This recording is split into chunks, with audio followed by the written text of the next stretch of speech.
Join করলো কি হলো? দেখেন আজকে আমাদের চাঁদপুর মল্লিক মাঠে যে একদিকে বাংলা বিরোধী বিজেপি আর বিজেপির যে দালালতি করছে তার বিরুদ্ধে কিন্তু আজকে এই মল্লিক মাঠে চাঁদপুর মল্লিক মাঠে তার ধিক্কার সভা ছিল, প্রতিবাদ সভা ছিল। আজকের আপনারা দেখেছেন যে আবদুল্লাহ বলে একটা ছেলে আইএসএফ দীর্ঘদিন করতো। আইএসএফ মানে আমাদের এখানে একটা পীরজাদাদের নাম করে একটা ধর্মের গুলি খাইয়েছে, সে গুলিটা কেটে গেছে। এরপর আপনারা দেখতে পাবেন 2026-এ এই চাঁদপুর খড়গাছিতে আপনারা যেভাবে দেখছেন, আপনারা দেখেছেন আজকে যে মানুষের ঢল পুরো বদলা অঞ্চলে, সেই ঢলটাকে আপনারা ওই আইএসএফ বন্ধুদের বলবো দূরবীনে দেখতে হবে। তাই আমাদের প্রান্তীয় বিধায়ক এমএলএ সাহেব যেটা বলে গেলেন, আমরা সেটা 2026-এ ধুয়ে মুছে বাইকে যাচ্ছি। আজকে যেমন জনসভা করলেন, আগামীকাল আপনার এই অঞ্চলে আইএসএফ রক্তদান শিবির আছে।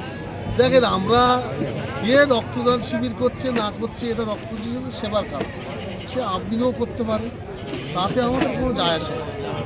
আমরা এটা বলবো, আমরা কয়েকদিন আগে, গত দুদিন আগে আমরা রক্তদান শিবির করেছিলাম খড়গাছি একটি স্কুলে। আমাদের দেখে তাদের শখ দেখেছে রক্তদান শিবির করে। আমরা সরকারি ব্লাড ব্যাংকে রক্ত দিয়েছি। আর আজকে এমএলএ সাহেব বলছিলেন যে বেসরকারি ব্লাড ব্যাংকে রক্ত বিক্রি করে আইএসএফ রক্ত দেয় না, রক্ত নেয়। তাই আমি সমস্ত খড়গাছি, চাঁদপুর, শ্রীরামপুর আপনাদের মাধ্যমে বলবো যে আপনাদের বুদ্ধি উদয় হোক।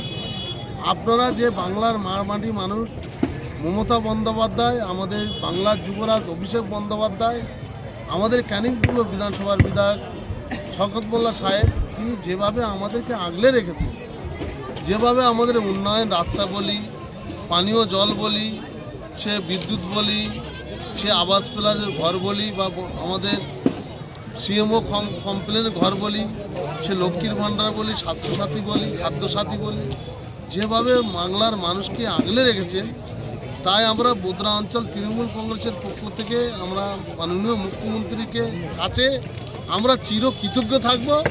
আমরা যতদিন বেঁচে থাকব এই বাংলার মুখ্যমন্ত্রীকে আমরা মাথার তাজ হিসেবে ভেবে রাখবো, আর আমাদের বাংলার যুবরাজকেও একইভাবে, আর আমাদের ক্যানিং পূর্ব বিধানসভার বিধায়ককে আমরা একইভাবে আগলে রাখবো। থ্যাংক ইউ, খুব সুন্দর হয়েছে।